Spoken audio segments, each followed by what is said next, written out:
Frères et sœurs, aimons la confession publique. Tous les premiers chrétiens ont pratiqué la confession publique telle que nous la pratiquons ici. De nombreux livres de l'histoire de l'Église parlent de la confession publique.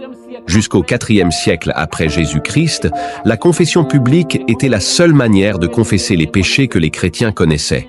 Un chrétien qui ne pratique pas la confession publique, c'est un menteur comme celui qui se dit être dans la consécration et qui ne s'approche pas de la chair.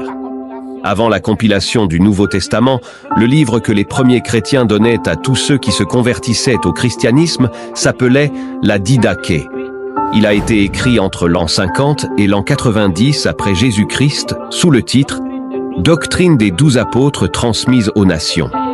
Et il est écrit dans la Didaché « N'abandonne aucun des commandements du Seigneur.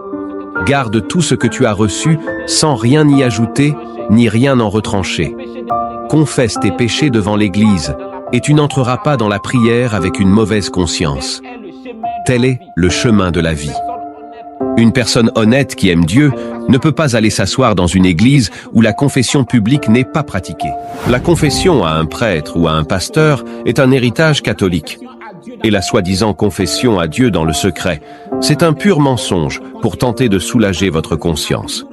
La confession a toujours été publique dans l'église primitive. Pierre, Jacques, Jean, Élisabeth et Marie-Madeleine ont pratiqué la confession publique. Et l'Église n'atteindra pas la foi des apôtres, la perfection et l'enlèvement sans passer par la confession publique. La confession publique est la plus haute forme de sanctification et un enfant de Dieu ne peut pas rejeter cela.